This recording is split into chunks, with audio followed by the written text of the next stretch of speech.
하나님 말씀 함께 보겠습니다. 오늘 우리에게 주신 하나님의 말씀 창세기 49장 22절부터 33절까지입니다. 창세기 49장 22절부터 33절까지 말씀 한 절씩 같이 교독하겠습니다. 제가 먼저 읽겠습니다. 요셉은 무성한 가지 곧 샘 곁에 무성한 가지라. 그 가지가 담을 넘었도다. 활 쏘는 자가 그를 학대하며 적개심을 가지고 그를 쏘았으나 요셉의 활은 도리어 굳세며 그의 팔은 힘이 있으니 이는 야곱의 전능자 이스라엘의 반석인 목자의 손을 힘입음이라.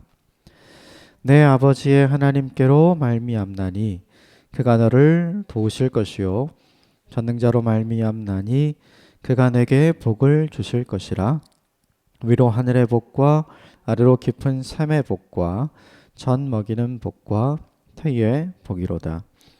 내 아버지의 축복이 내 선조의 축복보다 나아서 영원한 산이 한없음 같이 이 축복이 요셉의 머리로 돌아오며 그 형제 중 뛰어난 자의 정수리로 돌아오리라. 베냐민은 물어뜯는 일이라. 아침에는 빼앗은 것을 먹고 저녁에는 움킨 것을 나누리로다.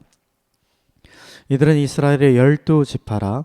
이와 같이 그들의 아버지가 그들에게 말하고 그들에게 축복하였으니 곧 그들 각 사람의 분량대로 축복하였더라. 그가 그들에게 명하여 이르되 내가 내 조상들에게로 돌아가리니 나를 햇사람 에브론의 밭에 있는 굴에 우리 선조와 함께 장사하라. 이 굴은 가나안 땅 마므레 앞 막벨라 밭에 있는 것이라. 아브라함이 햇사람 에브론에게서 밭과 함께 사서 그의 매장지를 삼았으므로 아브라함과 그의 아내 사라가 거기에 장사되었고 이삭과 그의 아내 리브가도 거기에 장사되었으며 나도 레아를 그곳에 장사하였노라. 이 밭과 거기 있는 굴은 햇사람에게서 산 것이라. 야곱이 아들에게 명하기를 마치고 그 발을 침상에 모으고 숨을 거두니 그의 백성에게로 돌아갔더라. 아멘. 이것은 하나님의 말씀입니다.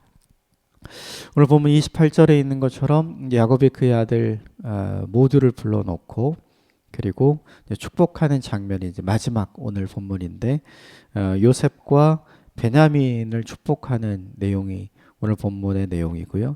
그리고 이미 요셉에게 두 번이나 이야기했던 것처럼 자신이 죽게 되면 장례를 꼭 가나안 땅 헤브론에 있는 막벨라 굴에 해달라는 내용 부탁을 하고 이제 오늘 본문이 마무리가 되는데 몇 가지만 좀 함께 살펴보도록 하겠습니다. 먼저 22절 말씀입니다. 22절 같이 읽겠습니다. 22절 시작. 요셉은 무성한 가지 곧 샘 곁에 무성한 가지라. 그 가지가 담을 넘었도다. 요셉이 무성한 가지, 샘 곁에 무성한 가지라고 야곱이 축복하고 있는데 샘 곁에 무성한 가지 하면 우리가 떠오르는 본문이 하나 있죠. 시편 1편이죠. 시편 1편에 복 있는 사람에 대해서 이야기를 하면서 시편 1편은 우리에게 이렇게 알려줍니다. 그는 시냇가에 심은 나무가 철을 따라 열매를 맺으며 그 잎사귀가 마르지 아니함 같으니 그가 하는 모든 일이 다 형통하리로다. 샘 곁에 무성한 나무가 철을 따라 열매를 맺고 그 철을 따라 맺은 열매를 누군가가 누리게 되는 인생, 그것이 복 있는 인생이라 이야기했는데 이 복이 있는 인생이 되기 위한 조건이 하나 등장합니다. 그게 무엇이냐면 하나님의 말씀을 즐거워하고 그의 율법을 주양으로 묵상하는 사람이 바로 이런 사람이라는 거죠. 그러니까 시편 1편이 우리에게 보여주는 메시지를 기초로 오늘 본문 창세기 49장 22절을 함께 보면 요셉이 이렇게 샘 곁에 무성한 가지가 되어서 요셉을 통해서 누군가가 유익을 얻는 인생을 살아갈 수 있었던 이유는 그가 철저하게 하나님의 말씀을 묵상하는 사람이었기 때문이라고 보아도 괜찮죠. 근데 중요한 것은 이 본문이 쓰여진 당시에 기록된 하나님의 말씀은 없었다는 거죠. 그러니까 요셉이 하나님의 말씀을 어떻게 묵상할 수 있었을까를 우리가 곰곰이 생각해 봐야 합니다. 이미 함께 앞에 나누었지만 요셉이 가지고 있었던 말씀은 무엇인가? 또 요셉이 함께 하고 있었던 것은 무엇인가? 하나님이 이 시대의 꿈으로 말씀해 주시는 분이었죠. 그런데 중요한 것은 22년이 지난 이후에 형들이 요셉에게 절을 하자 요셉이 그가 꾼 꿈을 생각했다는 거예요.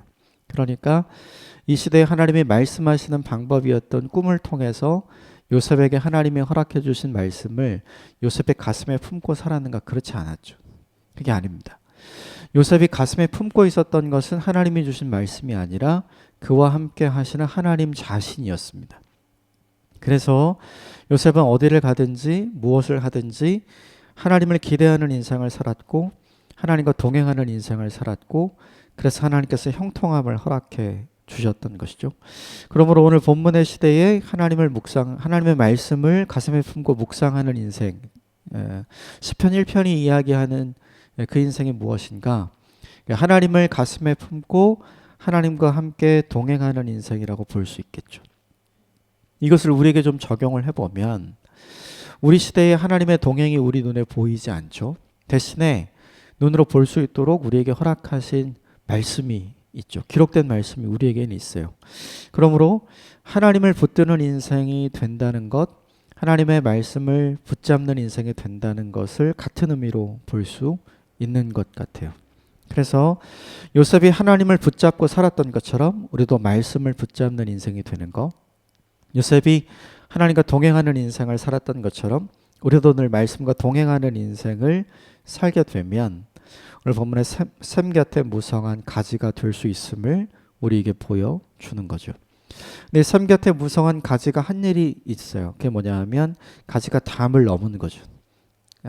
이 가지가 담을 넘으면 담 안에 있는 사람이든지 담 밖에 있는 사람이든지 이 무성한 가지 때문에 유익을 얻게 됩니다. 그러므로 요셉과 함께 했던 사람들이 흉년의 기근을 피해 살아남을 수 있었던 것처럼, 그리고 요셉을 통해서 요셉 가문의 집안 모두가 회복된 신앙을 가질 수 있었던 것처럼 요셉의 담 안에 있는 사람이나 요셉의 담 밖에 있는 사람이나 모두 요셉에게 유익을 얻는 사람이 되었죠. 이것이 우리가 가질 수 있는 꿈이 되었으면 좋겠고, 이것이 우리가 바라볼 수 있는 비전이 되었으면 좋겠습니다. 이 꿈과 이 비전을 바라보는 인생에게 이것이 이루어지는 것이 아니라 이 꿈과 이 비전을 이루어지도록 해주시는 하나님을 바라볼 때 그 꿈이 우리에게 이루어질 줄 믿습니다. 그러므로 이것을 하나 기억하시면 좋겠습니다.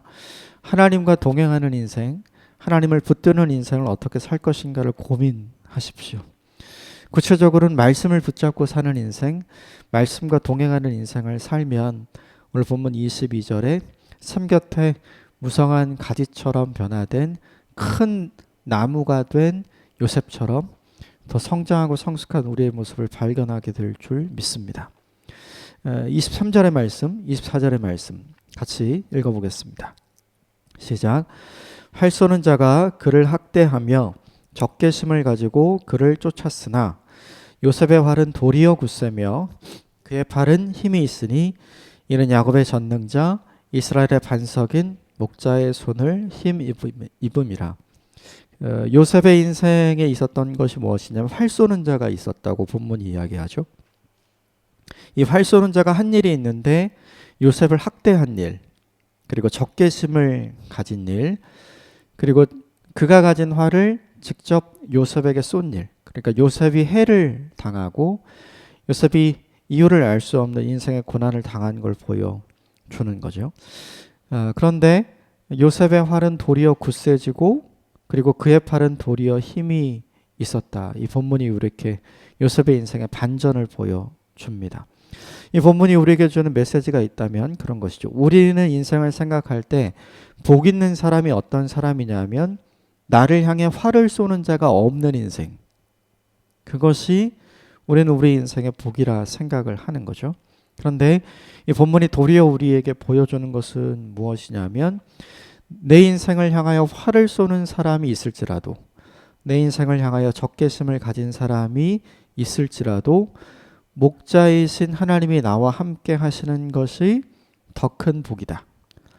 보이지 않는 목자의 손이 나와 함께 하는 것이 더 좋은 복이다라는 걸 알려주는 거죠. 인생에 대적자가 없는 것은 되게 좋은 복인 것 같아요. 나의 인생에 나를 힘들게 하지 않고 어렵게 하지 않는 사람들과 함께 지낸다는 것은 너무나 큰 복인 거죠. 그런데 그렇지 않아도 괜찮다는 걸 이 본문이 우리에게 보여줍니다. 그러한 사람이 있을지라도, 즉 내게 화를 쏘는 자가 있어도, 내게 적개심을 가진 자가 있어도, 내게 고통을 주는 사람이 있어도 보이지 않는 목자의 손이 나와 함께 하시는 것이 더 큰 복이다 라는 걸 이 본문이 우리에게 보여줍니다. 그러므로 이 본문을 통해서 한 가지만 우리에게 좀 적용했으면 좋겠습니다. 인생을 살아가면서 우리가 만나는 우리를 향해 마음을 힘들게 하고 삶을 힘들게 하는 여러 사람들을 만나게 되고 사건들을 만나게 되죠. 그 사람들과 사건들이 없을 때 우리는 우리에게 복이다라고 생각하는데, 본문은 우리에게 그것보다 더 큰 복이 있다. 그것이 있을지라도 보이지 않는 목자의 손이 너와 함께 하면 그것이 더 큰 복이다. 오히려 내가 약해지지 않을 것이고 더 강해질 것이다 라고 이야기해 줍니다. 이것을 신뢰하고 이것을 믿는 오늘 하루가 되었으면 좋겠고 우리의 인생이 되었으면 좋겠습니다. 내 상황과 환경을 힘들고 어렵게 하는 것이 내 인생의 가장 큰 대적이 아니라 그것을 무력하게 만드는 하나님의 보이지 않는 손이 내 인생의 가장 큰 복임을 믿는 오늘 하루가 되시기를 주님의 이름으로 축복합니다. 25절 같이 읽겠습니다. 25절 시작. 내 아버지 하나님께로 말미암나니 그가 너를 도우실 것이요 전능자로 말미암나니 그가 내게 복을 주실 것이라. 위로 하늘의 복과 아래로 깊은 샘의 복과 전 먹이는 복과 태의 복이로다. 이렇게 하나님을 붙잡는 인생, 하나님의 말씀을 붙잡는 인생, 그리고 인생의 대적자가 있을지라도 보이지 않는 하나님의 손이 함께 하셔서 결국 형통하게 하시는 사람, 그 사람에게 하나님이 하시는 두 가지 일이 있다고 오늘 본문이 알려주는데, 첫 번째는 뭐냐면 그가 너를 도우실 것이요, 이게 첫 번째고요. 두 번째는 그가 내게 복을 주실 것이다. 그리고 복의 구체적인 내용이 네 가지로 나오는데, 하늘의 복, 그리고 샘의 복, 그리고 전 먹이는 복, 태의 복, 이렇게 네 가지의 복이 있을 것이다. 구체적으로 이야기하죠. 우리는 좀 전에 말씀드린 것처럼 이렇게 생각합니다. 하나님이 도울 필요가 없는 인생이 되는 게 우리에게 복이다. 하나님이 도울 필요가 없는 힘을 갖고 있으면, 하나님이 도울 필요가 없는 돈을 갖고 있으면, 하나님이 도울 필요가 없는 자리를 차지하고 있으면 오히려 내게 더 좋은 것이다 라고 종종 생각할 때가 있는 거죠. 그런데 오늘 본문이 우리에게 알려주는 반전은 뭐냐 하면, 그것보다 하나님이 돕는 인생이 되는 것이 훨씬 더 우리에게 큰 복이다 라고 오늘 본문이 알려주는 거죠. 왜냐하면 다 있어도 하나님이 없으면 아무것도 아니니까요. 그걸 인생을 통해서 누가 알았냐면 야곱이 경험하게 되었죠. 장자의 축복을 받았어요. 아버지를 속이고 형을 속이고 다 가졌습니다. 그런데 야곱에게 없었던 것이 있죠. 그게 무엇이냐면 하나님의 방식이 없었습니다. 거짓을 통해서 하나님의 축복이 이루어질 거라고 생각을 했었어요. 야곱은 하나님을 아는 사람이긴 했지만 하나님을 믿는 사람은 아니었던 거죠. 그래서 다 얻었습니다. 그런데 하나님을 놓치니까 모두 다 잃어버린 사람이 되었죠. 결국 야곱이 깨달은 건 뭐냐면 다 잃어도 하나님이 도우시는 인생이 되니까 결국은 이렇게 모든 것이 형통하구나라는 사실을 깨닫게 된 거죠. 그러므로 우리에게 한 가지 분명히 기억해야 할 것이 있다면, 아까 23절과 24절에 나누었던 것처럼 하나님이 우리에게 허락하시는 인생의 반전이 있다는 것이죠. 도움이 필요 없는 인생, 하나님의 도움이 필요 없는 인생이 되는 것보다 하나님이 도우셔야만 하는 연약한 인생이 되는 것이 우리에게 훨씬 더 큰 복이라는 사실, 이것을 잊지 않고 오늘 하루를 사셨으면 좋겠습니다. 하나님이 도우셔야 하는 사람에게 하나님이 어떻게 돕고 복을 내려주시는가? 하늘의 복, 그리고 샘의 복, 젖 먹이는 복, 태의 복. 직접적으로 사람에게 필요한 복이 아닙니다. 하늘의 복, 날씨 관련된 거죠.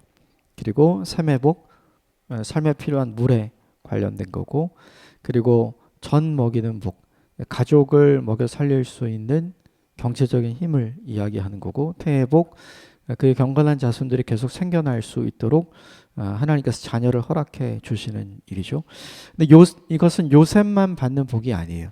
요셉을 통해서 아까 보면 22절에 있었던 것처럼 담 밖을 넘어서서 요셉과 함께하는 사람도 요셉이 받은 복을 통해서 함께 은혜와 복을 누릴 수 있는 사람이 되는 거죠. 그러니까 하나님이 주시는 복은 나만을 위한 복이 아닙니다.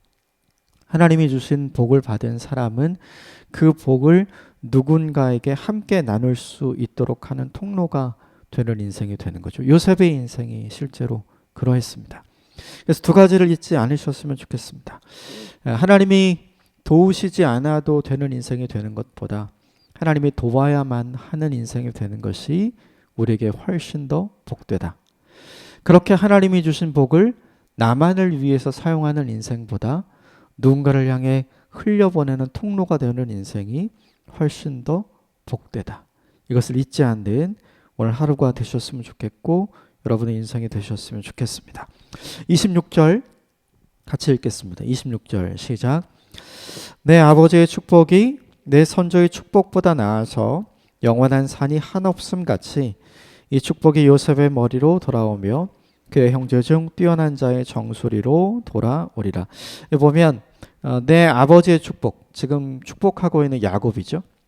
야곱의 축복이 내 선조의 축복, 아브라함과 이삭의 축복보다 더 낫다, 이렇게 표현이 되어 있죠. 더 크다는 의미입니다. 왜 야곱이 자신 있게 이렇게 이야기를 했을까? 자기 자신이 아브라함보다 더 뛰어난 믿음의 사람, 이삭보다 더 큰 믿음의 사람이라는 뜻인가? 그렇지 않습니다. 아브라함보다 더 믿음이 좋지 않았고 이삭보다 더 하나님을 신뢰하지 않았지만 아브라함보다 고난을 많이 겪었습니다. 그리고 이삭보다도 인생에 더 큰 고난이 야곱에게 있었습니다. 그런데 그 고난을 통해서 내가 더 깊이 하나님을 만났다. 내 인생에 내가 원인이 되어서 내가 스스로 만든 내 인생의 고난을 통해서 나는 아브라함보다 이삭보다 더 하나님의 크고 깊고 넓은 사랑을 경험했다고 지금 고백하고 있는 거죠. 내가 더 깊이 하나님을 경험했고 내가 더 많이 하나님을 경험하였기 때문에 내가 하나님이 어떤 분인지 아브라함보다 이삭보다 더 정확하게 알고 있다. 하나님은 사람을 포기하지 않으시는 분이시다. 사람을 포기하지 않는 그 하나님이, 나를 포기하지 않았던 그 하나님이 너를 포기하지 않고 너에게 결국 복을 허락하신 것을 기억하라는 의미예요. 그래서 오늘 본문에 돌아오며 라는 표현이 계속 있는 이유가 바로 그 이유죠. 야곱은 보이는 장자권을 쫓다가 아무것도 얻지 못한 인생이 되었습니다. 그런데 요셉은 보이지 않는 하나님을 쫓는 인생을 살았죠. 모든 것을 잃은 것처럼 보였고 인생이 끝난 것처럼 보였지만 결국 하나님은 그 요셉을 형통하게 하셨고 모든 것을 가진 사람으로 만들어 주셨죠. 그것을 잊지 말라는 의미가 이 본문 26절에 등장을 합니다. 부모의 세대가 겪는 어려움이 있어요. 부모의 세대가 겪는 고통이 있고 고난이 있습니다. 그런데 그 부모의 세대가 겪는 고통과 고난을 통해서 자녀의 세대보다 무엇을 더 확인할 수 있냐 하면 내 인생을 포기하지 않으시는 하나님, 끝까지 나와 함께 동행하시는 하나님, 그래서 모든 것을 협력해서 선으로 이루어 주신 하나님, 결국 모든 것을 돌아오게 하시는 하나님을 경험할 수 있는 거죠. 이 하나님에 대한 자신감이 자녀들을 하나님의 이름으로 축복할 수 있게 하는 근거가 됩니다.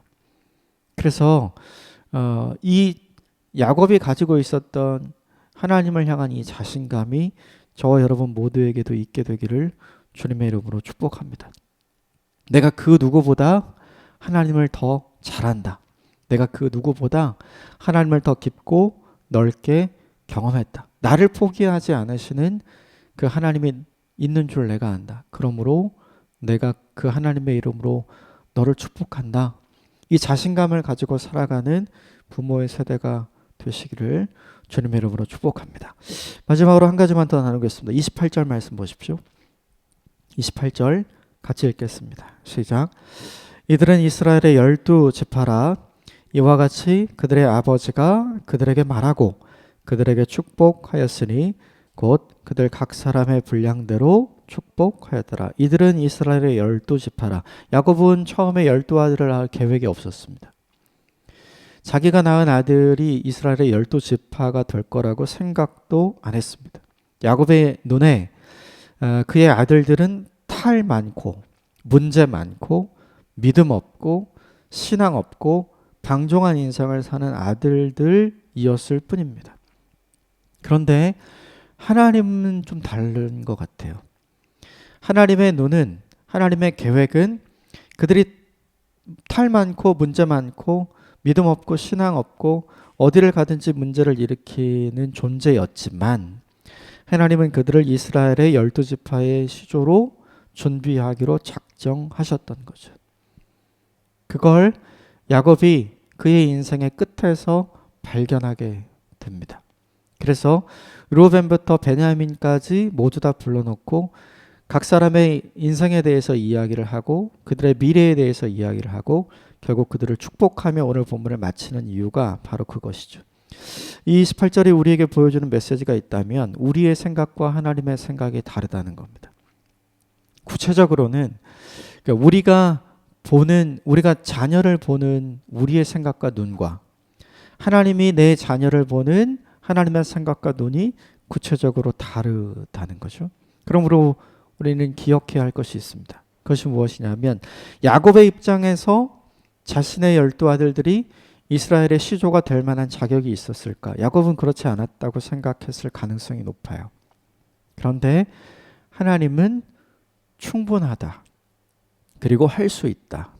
이것이 무엇이냐면 하나님의 입장이죠. 이 관점이 사람을 보는 우리의 관점이 되었으면 좋겠고 특별히 우리의 자녀들을 바라보는 우리의 관점이 되었으면 좋겠습니다. 하나님이 우리보다 우리의 자녀들을 더 잘 알고 계십니다. 하나님이 우리의 눈보다 더 정확합니다. 하나님이 우리보다 더 길고 멀리 보고 계시고 하나님이 우리가 생각했던 것보다 더 깊이 생각하고 계심을 신뢰하십시오.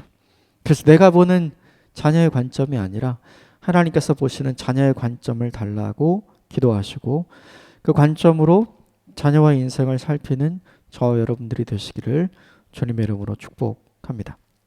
오늘 5가지 함께 나누었는데요. 그 중에 오늘 붙들고 살았으면 좋겠는 것은 무엇이면 제일 마지막에 나눈 것입니다.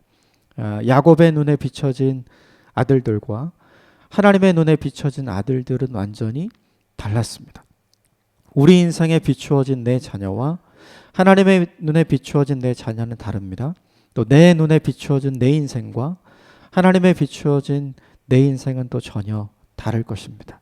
그래서 나의 관점이 아니라 하나님의 관점을 가지고 살아가는 오늘 하루가 되시기를 주님의 이름으로 축복합니다. 함께 기도하겠습니다.